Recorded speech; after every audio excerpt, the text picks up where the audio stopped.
오늘 본문 말씀에 예수님께서는 다시 갈릴리 가나라는 동네에 도착하십니다. 자, 그런데 이전과는 분위기가 많이 다릅니다.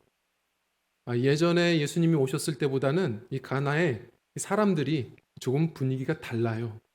군중들이 갑자기 예수님을 둘러쌉니다. 그럴 만도 하죠. 왜냐하면 갈릴리 가나의 혼인잔치, 그들은 포도주 맛을 본 사람들도 있을 것이고, 그리고 더불어서 이런 기적의 이야기는 다들 들었을 겁니다. 예루살렘 다녀오시면서 했던 모든 소문들이 여기까지 들려왔을 거예요. 다시 가나에 오셨을 때에 예수님은 그저 스타가 되셨습니다. 군중들이 에워싸는데, 그런데 갑자기 마치 꽉 막힌 도로에 앰뷸런스가 지나가는 것처럼 시키지 않았는데 사람들이 막 갈라져서 길을 만듭니다. 딱 봤더니 누가 지금 뛰어오거든요. 뛰어오는 이 사람 그냥 봐도 압니다. 보통 군중이 아닙니다. 범상치 않은 옷을 입고선 지금 막 달려오는데 사람들이 영문을 몰라 막 길을 비킵니다. 이 사람 누굴까요? 오늘 성경 말씀에 보면 그는 왕의 신하였다고 말합니다. 그런데 정확히 말해서 어떤 왕이냐면 이제 성경을 읽으시다 보면요. 가끔 나오는 그 이름 분봉왕 헤롯이에요. 분봉왕 헤롯. 이 분봉왕이 뭐냐면 이 전체 나라의 4분의 1이에요. 그러니까 다시 말해 전체 나라의 왕이 아니라 그 중에 4분의 1 지역을 담당하는 사람입니다. 그러니까 그냥 반장이 아니고 줄반장 같은 거예요. 그런데 다시 말해서 성경에 보면 헤롯이라는 이름이 많거든요. 뭐 굳이 아실 필요는 없고 제가 늘 말씀드리죠. 헤롯 하면 그냥 다 나쁜 놈 이렇게 아시면 됩니다. 그런데 그 가운데 정확히 말하자면 헤롯 대왕의 이 아들들이 이 땅을 이제 유산받게 되는데 그런데 그 중에 이 둘째 아들 헤롯 안티파스입니다. 이 헤롯 안티파스 분봉왕인데 불구하고 그런데 우리는 추정할 수 있죠. 적어도 그래도 이 갈릴리 땅을 담당하는 자가 그였기 때문에 그는 최고의 권력자입니다. 그리고 그 헤롯 안디바의 바로 옆에서 함께 또한 시종을 드는 이 신하는요. 그냥 왕의 신하? 그냥 종이겠지. 그러나 원어를 그대로 보면 높은 관직이에요. 존귀함을 입은 자입니다. 이 사람은 그냥 사람이 아니에요. 적어도 그 마을에서 그런 나름 권력이 있고 사람들이 가는 곳마다 인사해 주는 그런 사람이었던 것 같습니다. 그런데 그런 높은 사람이 마구 뛰어와서 허름한 옷을 입고 계시는 예수님 앞에 지금 엎드려 간청하는 겁니다. 뭐라고 얘기하죠? 주여, 빨리 가십시다. 제 아들이 거의 죽게 생겼습니다. 성도님들, 저는 이 왕의 신하의 이 고백이 지금 우리의 고백이라 생각이 듭니다. 언제부턴가 신문을 계속 종합해서 보면 이러한 말이 계속 나옵니다. 세상은 많이 발전을 이루어가는 것 같은데 계속해서 기사는 자극적이어서 그런지 몰라도 계속 이 말을 하거든요. 그게 바로 뭐냐면 거의 죽게 되었다예요. 지금 왕의 신하 아들만 죽어가는 게 아닙니다. 우리 현실을 보십시오. 기사를 보면 오늘날 청년들이 꿈을 잃고 일자리를 잃어 거의 죽게 생겼다. 오늘날 자영업자들이 코로나 재난 때문에 장사를 하지 못해 거의 죽게 생겼다. 오늘날 서민들이 부동산 폭등으로 인해 거의 죽게 생겼다. 오늘날 세계 경제가 점점 어려워져 나라 살림이 거의 죽게 되었다. 오늘날 한국 교회가 점점 전도가 되지 않아 거의 죽게 생겼다. 다 죽는답니다. 그래서인지 어느 순간부터 우리의 입술의 고백에 날마다 달린 말도 똑같아요. 요즘에 무슨 말씀하세요? 나 거의 죽게 생겼어. 나 죽기 일보 직전이야. 죽을 것 같아. 건강 문제 때문에, 자녀 관계 문제 때문에, 무슨 사업 때문에 여러 문제들을 거론하면서 다 죽게 생겼다고 말합니다. 저는 그 현실을 부정하는 게 아닙니다. 다들 힘들어요. 다 거의 죽게 생겼습니다. 죽기 직전인 경험을 우린 한두 번 하며 삽니까? 그런데 권면드리는 것은 그런 상황을 맞이할 때 말입니다. 그런 상황을 맞이할 때 기억하십시오. 그렇다고 다 죽는 것만은 아닙니다. 가만히 있어서 죽는 사람도 있지만 저는 우리 성도님들 이 왕의 신하와 같은 결단을 하시길 원해요. 오히려 그 순간 다 죽게 생겼을 때 죽음마저 이기심, 부활의 주, 생명의 주 예수님 앞에 나오는 겁니다. 주님 앞에 더 나와서 믿음으로 요청하는 겁니다.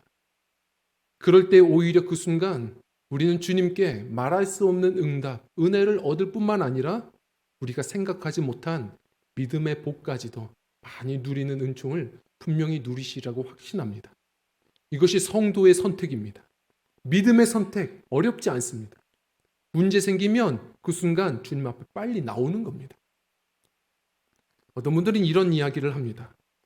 목사님, 저도 똑같이 신앙생활 하는데 왜 저에게는 별로 그렇게 큰 기적도 없고 저에게는 그렇게 큰 은혜도 잘 모르겠고 왜 성도님들에게는 그렇게 하나님이 이런 간증 저런 간증 주시는데 저는 항상 간증 듣기만 하시고 하나님은 차별하시는 것 같습니다. 제가 그때마다 말씀드리는 부분인데 오늘 설교로 대신해서 한 번에 또 말씀드립니다. 성도님들, 하나님의 능력이 뭐 줄었다 늘었다 하시겠습니까? 그렇지 않아요. 주님은 전능하시고 주님에 대한 성경 안의 수식어는 풍성함이에요. 주님께 나아가면 넘치게 주세요. 한량없는 은혜를 주시는데 그러면 무엇이다? 우리에게 이유를 한번 살펴보자는 겁니다. 이유가 우리에게 있진 않나를 한번 보자는 거예요. 제가 예를 들어서 오늘 예언 하나를 하려고 합니다. 저는 예언을 거의 안 합니다. 그런데 놀라운 건 한 번 했다 하면 틀림이 없습니다. 예를 들어서 이런 겁니다. 제가 작은 종이컵을 하나를 보여드립니다. 이 종이컵을 성도님들께 지금 드리면 성도님들 오늘 예배 끝나자마자 가셔서 폭포수 찾아다가 폭포수 밑에 한번 올려놔 보십시오. 틀림없습니다. 딱 175ml 찹니다. 제가 요즘 노안이 와서 175ml 찰 겁니다. 많이 부어져도 결국 흘러 넘쳐 주변으로 사라지지 175ml가 딱 찰 거예요. 자, 그런데 덧붙여서 한 가지 더 예언을 하자면 아주 틀림없습니다. 저는 틀리지 않아요. 이 컵을 만약에 드리면, 이 커피 전용 컵을 드리면 이거 폭포수 밑에 놓으면요 분명합니다. 이거 350ml가 딱 찹니다. 두말할 것 없습니다. 분명합니다. 믿으십시오. 제 예언은 틀린 적이 없어요.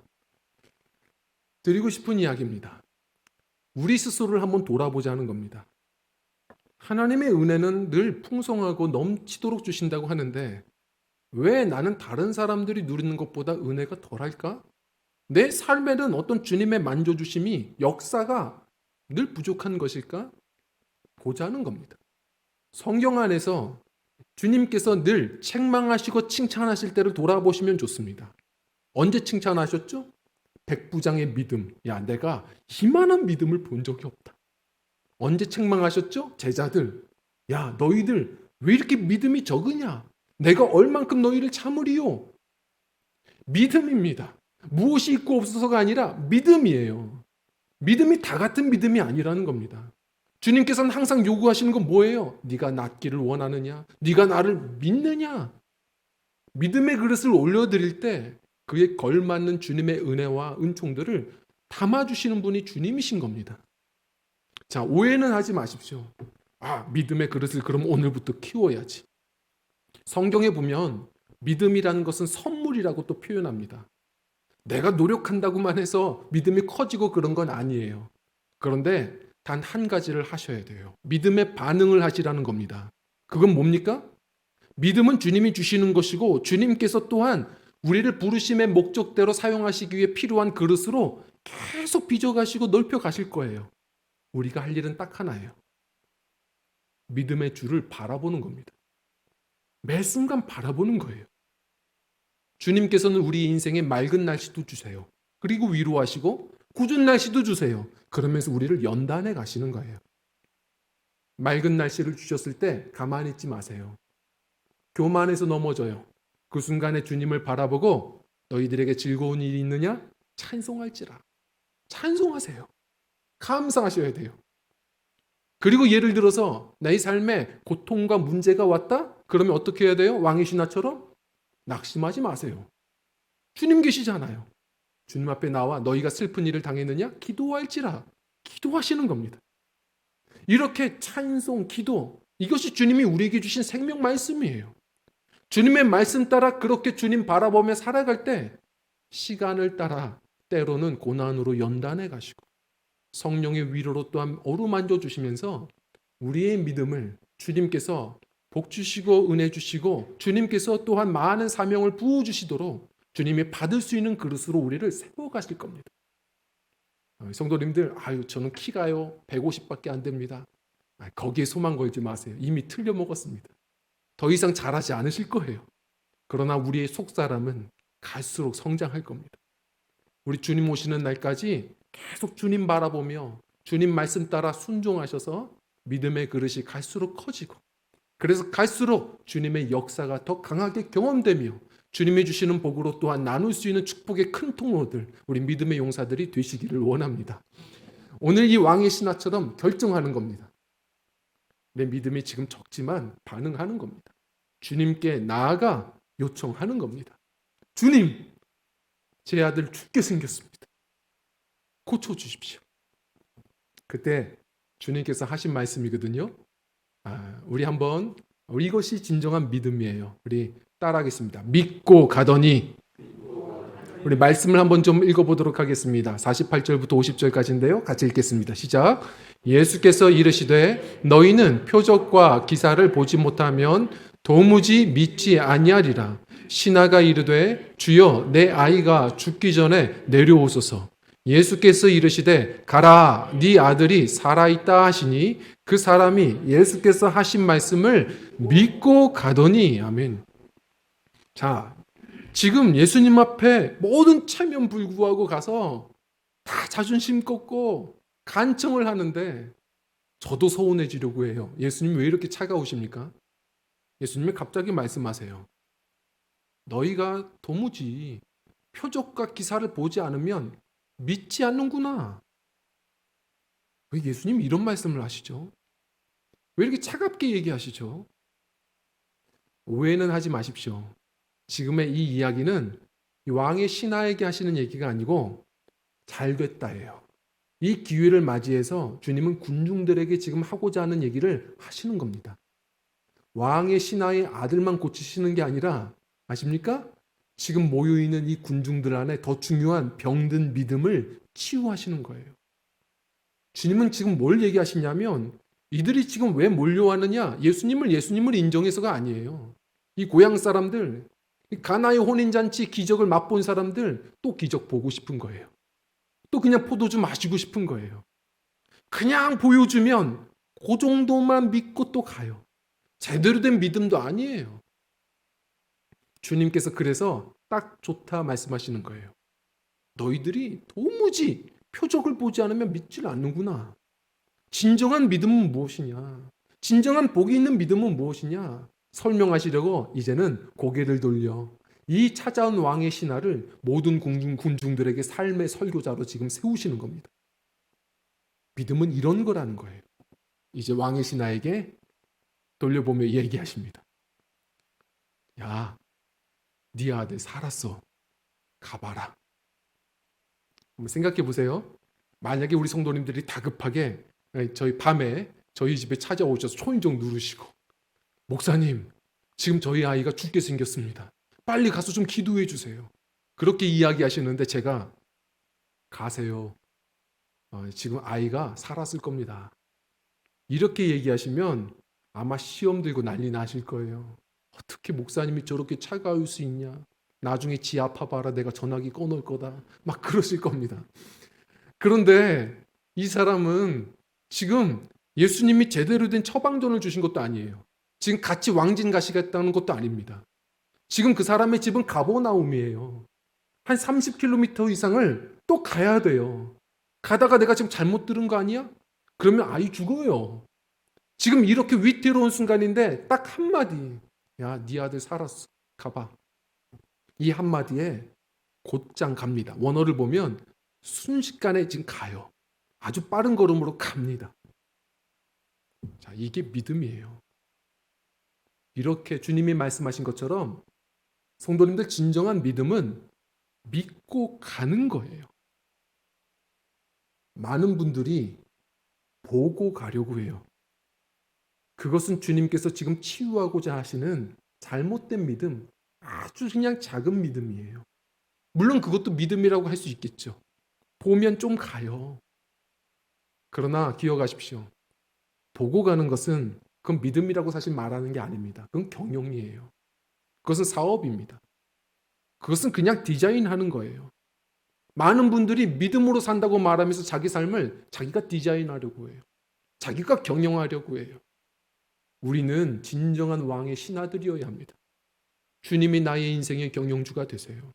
주님이 나의 인생의 디자이너 되세요. 나를 아름답게 하시고 내 인생을 아름답게 또 세워가실 분이 주님이시라고 믿는다면 우리 믿음의 사람들은 보고 가는 게 아니에요. 그렇다고 무턱대고 가라는 게 아니에요. 주님이 주시는 말씀 믿고 약속 위에 서서 가는 거예요. 내 판단대 경험이 있지만 그 믿음 가지고 가다 보면 어느 순간 응답도 누리고 더불어서 요 작은 믿음이 어느 순간 인생에 큰 믿음으로 선물 받아서 이전보다도 더 큰 사명을 얻고 더 많은 축복을 누리며 복의 큰 통로로 치워지는 은총을 누리게 되는 것을 보게 됩니다. 저는 성도님들께 이렇게 말씀드리고 싶습니다. 왜 내 신앙이 시간이 가도 항상 요만할까? 내 믿음은 왜 다른 사람들과 달리 항상 요만할까? 내가 믿음이 자라가는 데 있어서 이 방해꾼, 이 장애물이 뭘까? 한번 생각해 보자는 겁니다. 제가 오늘 말씀을 통해서 한번 묵상해 보면 몇 가지가 있어요. 우선 첫 번째로는요, 평탄함이에요. 이해가 안 되시죠? 내 삶 속에 평탄함이 오히려 믿음의 방해꾼입니다. 성경을 보시면 알 겁니다. 하나님께서 인물을 만들어 가실 때 보면 왕궁이 아닙니다. 다윗, 모세 다 광야로 가서 인물을 만드세요. 평탄할 때 좋죠. 하나님 주신 은혜죠. 그러면 감사하고 찬양해야 돼요. 그런데 진정으로 우리가 만들어질 때 대부분 보면 광야예요. 생각해 보십시오. 이 왕의 신하가 아들이 거의 죽게 생기지 않으면 예수님께 나왔겠습니까? 성도님들의 삶을 한번 생각해 보십시오. 예수님께 처음에 왜 나오셨습니까?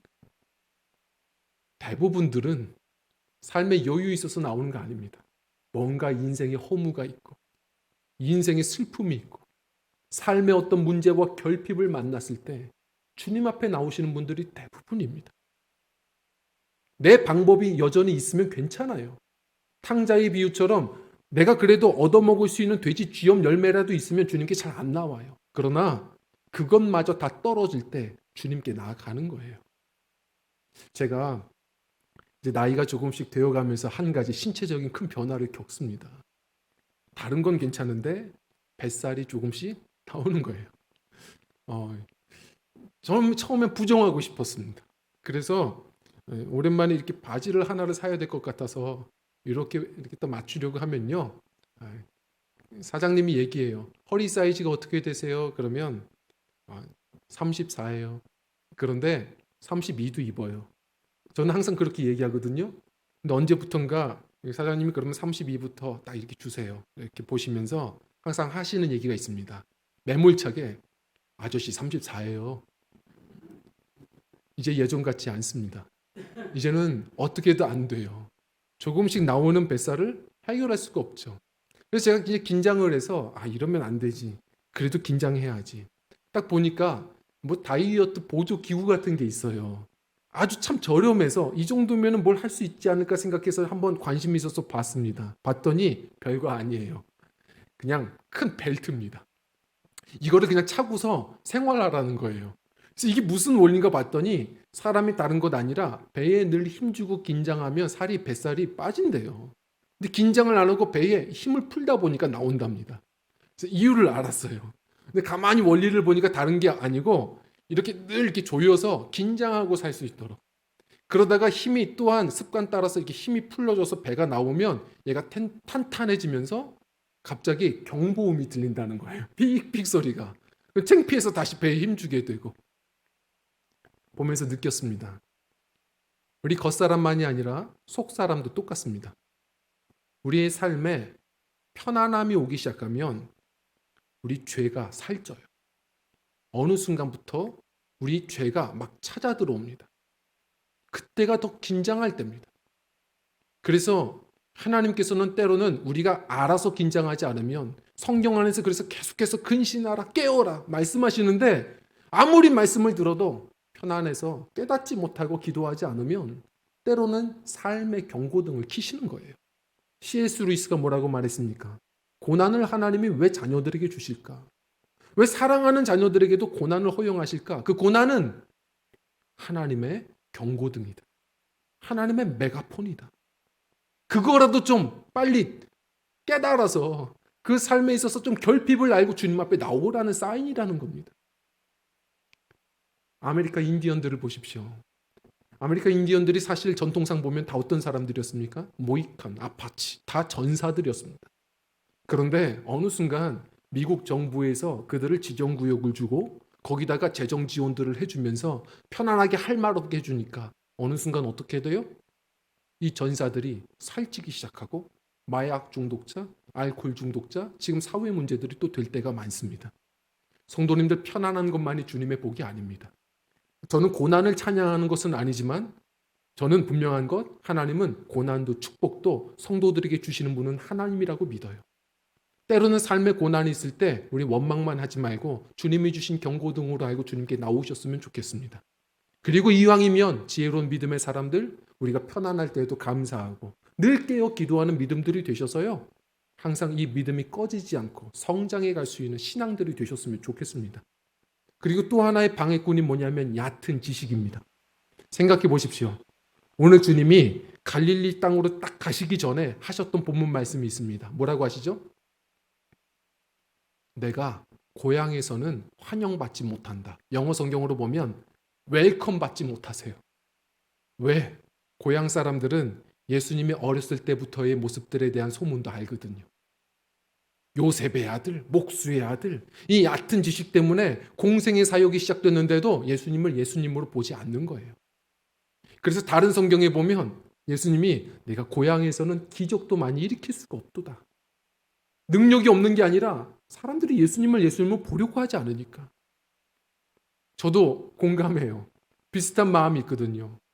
저도 어렸을 적에 내가 커서는 안양에서는 목회를 못하겠다. 안양에서 오래 자라왔으니까요. 안양에서는 제가 기적을 잘 못 일으키겠더라고요. 그래서 안양에서는 제가 사역을 잘 못하겠다 생각을 한 적이 있습니다. 아무리 목회를 또한 준비하고 그렇게 주를 위하여 섬겨도 어렸을 때 또한 지식들 그렇게 얼굴 시꺼멓고 뚱뚱하던 이은일, 저렇게 쌈박질 하던 머리 안 감고 다니던 이은일, 이러다 보면 주님의 말씀을 전할 때 서로가 선한 영향력이 없을 수도 있겠다. 이 생각을 한 적도 있거든요. 주님의 마음이 그래서 누구보다 또 이해를 많이 합니다. 기억하셔야 합니다. 우리는요, 늘 주님이 새롭게 일하신다는 것을 기억하며 살아가야 합니다. 익숙한 것을 내려놓지 않으면 하나님의 낯선 은혜를 만나기가 참 쉽지 않습니다. 우리는 얕은 지식으로 사람을 평가하고 얕은 지식으로 상황을 판단합니다. 그러나 진정한 지식의 근원은, 지혜의 근원은 하나님이세요. 그래서 바울과 같이 우리는 나의 모든 지식과 경험들 필요하죠. 그리스도인들은 무식한 사람들이 되어서 안 되죠. 배워야 돼요. 그러나 주님이 말씀하시면 내 지식과 경험들, 얕은 지식들을 내려놓는 겁니다. 배설물처럼 내려놓고 천국은 어린아이와 같은 자들이 가는 거예요. 겸손히 말씀하시면 주일학교 아이들처럼 아멘하고 또 순종하여 가다 보면 그런 믿음들이 갈수록 믿음이 자라고 영광을 보게 될 것입니다. 그 믿음이 되어야 합니다. 오늘 왕의 신하는요, 사실 예수님의 어린 시절의 이야기를 잘 몰랐을 수도 있어요. 그러나 그도 똑같아요. 얕은 지식입니다. 예수님께 말씀 드리는 걸 한번 보십시오. 예수님, 저희 아이가 죽기 전에 빨리 가셔야 합니다. 직접 가서 뭐라도 하셔야 됩니다. 무슨 얘기겠어요? 이 사람은 지금 예수님이 누군가를 치유했다라는 어떤 기적의 소문을 들었던 것 같아요. 예수님을 유능한 의사나 신비로운 선지자 정도로 안 것 같아요. 그러나 여기서 얘기해도 저기서 치유받을 수 있는 시간과 공간을 초월하시고 그리고 죽어도 살려내시는 생명의 주 전능하신 하나님이시라는 사실을 사실 잘 몰랐죠. 우리의 지식과 경험으로는 그렇게 믿기가 쉽지 않으니까요. 그러나 이런 지식 경험들이 있지만 갈등도 있지만 왕의 신하 같으셔야 합니다. 주님이 말씀하시면 내려놓고 가보는 겁니다. 그리고 또 무엇이 우리의 믿음의 방해꾼이냐면 내 뜻이에요. 내 방법입니다. 어떤 분들은 물어보면 정말 열심히 기도하세요. 하나님이 이루실 거래요. 믿음의 확신도 있어요. 그런데 뭐라고 해요? 자기 시간이 있어요. 자기 방법이 있어요. 요때까지 하나님이 이렇게 일하실 거래요. 꿈꾸는 건 좋아요. 그러나 하나님은 우리가 생각한 것보다 더 선하게 아름답게 일하시는 분이시지 내 방법대로 일하시는 분이 아니에요. 내 방법도 내려놓는 겁니다. 주님 가셔서 제 아이를 치료해 주셔야 됩니다. 그것도 내 방법이에요. 다 내려놓고 주님이 말씀하신 방법대로 해보는 거예요. 믿음으로 가보는 겁니다. 그럴 때 바로 이 종과 같이 영광을 보게 되는 줄 믿습니다. 이 믿음으로 축복을 얻는 은혜가 있으셨으면 좋겠습니다. 자, 이 사람은요, 이 믿음 가지고 갑니다. 적은 믿음이었지만 믿음으로 가는 겁니다. 제가 믿습니다. 고백만 하는 게 아니라 믿음은 뭐예요? 믿는 대로 가보는 겁니다. 알고 가는 게 아닙니다. 믿고 가는 겁니다. 주님 말씀 따라 가는데요. 그 믿음의 열매는 무엇일까요? 그가 생각한 그 이상이었습니다. 치료되죠? 그러나 그것으로 끝나지 않아요. 우리 함께 읽겠습니다. 시작.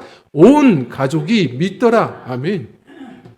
믿음의 가장 큰 역사가 무엇입니까? 구원입니다. 우리 53절 말씀 읽어보겠습니다. 시작. 그의 아버지가 예수께서 네 아들이 살아있다 말씀하신 그때인 줄 알고 자기와 그 온 집안이 다 믿으니라. 아멘. 전도지 따로 없습니다. 우리 성도님들 어떻게 하면 제가 우리 가정 전도할 수 있을까요? 내가 잘 믿으면 됩니다. 내가 주님을 잘 믿으면 됩니다. 내 믿음의 역사가 우리 많은 이들에게 무엇보다도 귀중한 전도지가 됩니다. 그가 제대로 믿었고 응답을 얻었고 그래서 기적 위에 기적, 온 가족이 예수 믿는 가정 되었습니다. 지금 이 왕의 신하가 예수님이 말씀하시자 여러 갈등하지만 갑니다. 저렇게 가나에서 가모나움까지는 거리가 멀어요. 걸어도 한 9시간, 10시간 가야 합니다. 자, 어떤 분들은 이런 얘기를 해요. 목사님, 저는요, 늘 의심이 많습니다. 저는 항상 갈등이 많아요. 솔직히 말하면 저는 늘 의심합니다. 성도님들 잘하고 계십니다. 의심 없는 믿음이 어디 있습니까? 100% 확신이라는 게 어디 있습니까? 말씀이 분명한 것이지 반석이지 사람은 늘 흔들리는 거예요. 주님이 말씀 주시면 나침반이 생긴 겁니다. 가야 할 방향이 생긴 거예요. 그런데 나침반은 무엇입니까? 살아있는 나침반은 보세요. 파라르르 계속 흔들립니다. 이게 살아있는 나침반입니다. 방향을 가리키지만 계속 흔들려요. 이게 왜 이렇게 흔들려? 이거 믿을 만한 거야? 분명하게 좀 한 방향만 가리켜주지. 그러면 나침반이요. 성도님들을 원하신 대로 딱 한 방향만 툭 쳐져서 가르쳐주면 그건 의심하셔야 됩니다. 그건 죽은 거예요. 믿음이라는 것은 계속 갈등이 있습니다. 의심이 있어요. 그런데도 의심하지만 주님 말씀하신 대로 다 내려놓고 가보는 게 믿음인 거예요. 그러다 보면 더 큰 믿음도 주시는 겁니다. 응답도 주시는 거예요. 그 믿음 가지고 가보는 겁니다. 자, 이 사람이 지금 가요. 가는데 한 9시간 걸렸을 것 같아요. 10시간 정도. 밤이 다 됐겠죠. 종이 나옵니다. 종이 맞이하여 나오는데 얘기해요. 주인님, 기쁜 소식입니다. 아드님이 살아나셨어요. 그때 이 신하가 뭐라고 얘기합니까? 아니, 나 알고 있었어. 예수님 말씀하셨어. 아유, 야, 너 못하러 그걸 귀찮게 또 얘기하냐. 나 이미 알고 있어. 이렇게 얘기했을까요? 아니요. 뭐라고 얘기하죠? 몇 시부터 나왔느냐? 몇 시에 아이가 회복되었느냐? 물었습니다. 이게 무슨 얘기죠? 계속 갈등하고 있었던 겁니다. 지금도 의심하고 있었던 중입니다. 그냥 믿고 가보는 건데 계속 흔들림이 왔던 겁니다. 진짜 예수님이 치유하신 건지 좀 보고 싶었던 겁니다. 어떤 분들은 이 얘기를 가지고 종이 얘기하거든요. 어제 7시부터 나왔습니다. 이 얘기를 가지고 어떤 목사님들은 이렇게 얘기하시더라고요. 어제 7시. 얼마나 이 신하가 믿음이 좋으면 하룻밤을 또 여관에서 잠자고 편안하게 왔다고. 이렇게 얘기하시는데 그건 아니고요. 이런 겁니다. 시간을 계산할 때 유대인들의 시간은 어떻게 계산하는 거냐면 쉬워요. 그들의 시간에다가 6을 더하시면 됩니다. 어제 7시, 7시면은 6 더하면 몇 시예요? 주일 아침 산수가 어려우시죠? 13시예요. 그럼 오후 1시입니다. 오후 1시예요. 자, 그런데 오후 1시인데 뭐라고 하는 거냐면 어제입니다. 어제는 왜 그럴까요? 유대인들의 시간은 저녁이 되며 아침이 되니 이는 첫째 날이라. 항상 시간의 시작은 저녁부터예요. 해가 질 때부터입니다. 새로운 날은 아침부터가 아니라 저녁부터예요. 다시 말해 이 사람은 쉬고 온 게 아니라 다급한 마음에 갈등하고 불안한 마음 가지고 계속 달려온 겁니다. 달려왔고 최선을 다해 왔는데 종이 맞이하면서 얘기해 주는 거 아까 오후 1시부터 나은 거예요. 무슨 얘기예요? 예수님께서 말씀하신 그 시간이에요. 믿고 왔더니 주님이 더 크고 견고한 믿음을 주셨어요. 그리고 오늘의 말씀, 온 가족이 또 예수님을 믿게 되었어요. 베드로전서 1장 9절, 기적 중의 기적, 믿음의 결국은 곧 다름이 아니라 영혼의 구원을 받음이라입니다. 치유도 주실 겁니다. 축복도 주실 겁니다. 근데 죄송하지만 어떤 이들에게는 바울에게 육체의 가시 준 것처럼 겸손하게 하려고 때로는 질병으로도 하나님은 일하실 때도 있습니다. 성도님들 받아들이기 어려우시죠? 사람마다 하나님께서는 다양하게 일하실 겁니다. 그러나 분명한 것은 결국은 하나님은 우리가 알지 못할 크고 비밀한 선한 일로 결론을 주실 것이고 그리고 더불어서 가장 큰 기적 중의 기적, 구원을 베푸실 것입니다. 나와 내 주변을 살려가실 것입니다. 누가복음 8장에 보면 헤롯의 이 신하의 이름이 나옵니다. 이 헤롯의 신하가 요한복음 4장에 나온 이 왕의 신하인지는 정확한 건 없습니다. 신학자들도 이 사람이 그 사람이다 이렇게 얘기하는 분이 있고 아닌 분들도 있어요. 정확한 걸 알 수는 없어요. 그러나 헤롯의 신하의 이름 딱 하나 믿음 좋은 신하 이름이 나오거든요. 그래서 저 또한 이 사람이 아닐까 생각하게 됩니다. 구사입니다. 헤롯의 청지기가 예수님을 열심히 믿었거든요. 신비한 일입니다. 이 기적이 있어서가 아닐까요? 그리고 더불어 그의 아내 요한나가 또 예수님을 열심히 믿었습니다. 그 아내가 누구죠? 예수님 돈 한 푼 없이 어떻게 그렇게 수많은 사역들을 곳곳에서 이루어 가실 수가 있었겠습니까? 바로 여러 여인들, 귀부인들이 예수님과 제자들을 도와줬거든요. 바로 그녀가 요한나입니다. 온 가족이 예수 믿는 가정, 헌신하는 가정이 되었습니다. 저는 이 믿음의 복이 있었으면 좋겠습니다. 제가 이 한 사람 이야기를 좀 드리고 말씀을 정리하려고 하는데요. 좋아하는 한 목사님 중에 윌리엄 커싱이라는 목사님이 계십니다. 이 목사님은 좀 오래전 분인데 워낙에 이 말씀이 은혜로워서 많은 성도들이 또 이분을 웰컴해 줬고 또 교회들마다 초청해 줬고 그랬어요. 그래서 시골에서 있다가 아내와 결혼하며 도시에서 또 목회를 하시다가 근데 어느 순간 아내가 이름 모를 병에 걸려서 점점 더 쇠해집니다. 그래서 아내를 어떻게든 살려보려고 요양차 다시 시골에 가서 목회도 하시고 하는데 말릴 수 없이 47살 나이에 아내를 떠나보내세요. 자, 그 순간에 참 신앙 좋게 살아왔다 생각했는데 삶에 거의 죽어가는 순간을 맞이한 겁니다. 우울증이 깊어졌어요. 이 목사님이 말할 수 없이 우울증이 깊어지는데 잠언서 말씀처럼 마음이 건강하면 육신의 병도 일으키려거니와 마음이 강하면 육신의 병도 나아요. 그러나 마음이 병들면 육신도 병드는 겁니다. 이 목사님이 어느 순간 병이 오는데 이유를 몰라요. 똑같이 기력을 잃더니 성대가 상해요. 말이 안 나옵니다. 말을 못해요.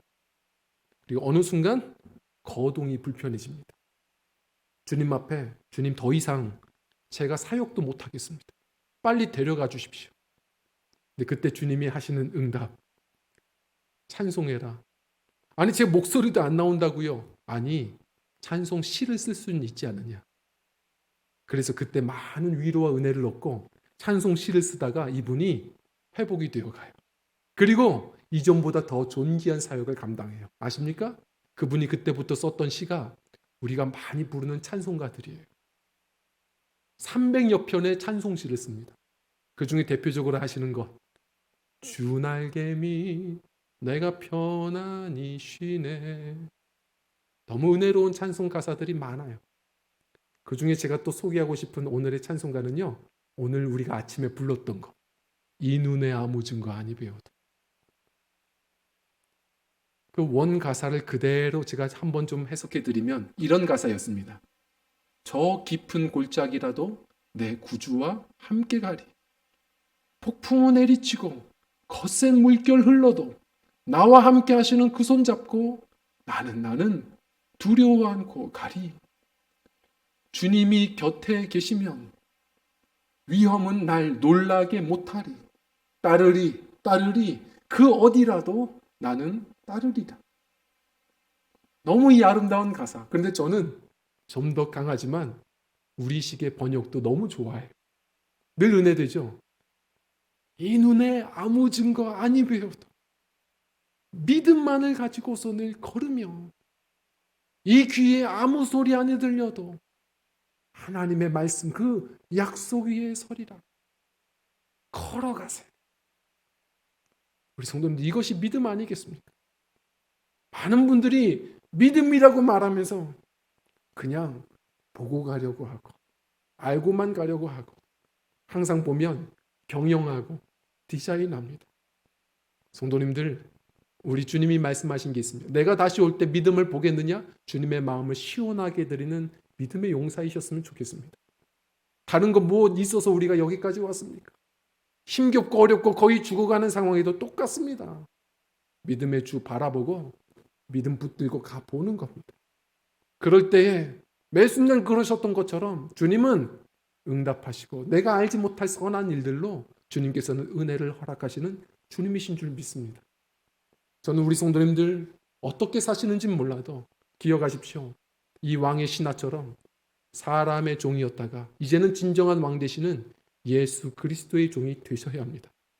이런저런 주님께 때로는 이해하지 못하는 말씀을 주셔도 내게 주신 말씀 붙들고 말씀 위에 서서 믿음으로 가보는 겁니다. 저는 이 새로운 한 주도 우리 남은 인생의 여정도 다른 것 없습니다. 오늘의 말씀 다른 것 다 잊어도 좋습니다. 믿음 하나 딱 붙들고 우리 나아갈 수 있는 신앙들. 그래 주님께서 구상하신 귀한 은혜를 날마다 누리고 갈수록 믿음의 그릇이 커지고 그리하여 많은 은혜, 많은 사명 감당하며 나와 내 주변을 살려내는 우리 그런 기적의 주인공들, 믿음의 용사들, 우리 저와 성도님들의 신앙의 여정들이 되시기를 간절히 부탁을 드립니다. 우리 함께 찬양하고 기도하는 시간을 갖겠습니다.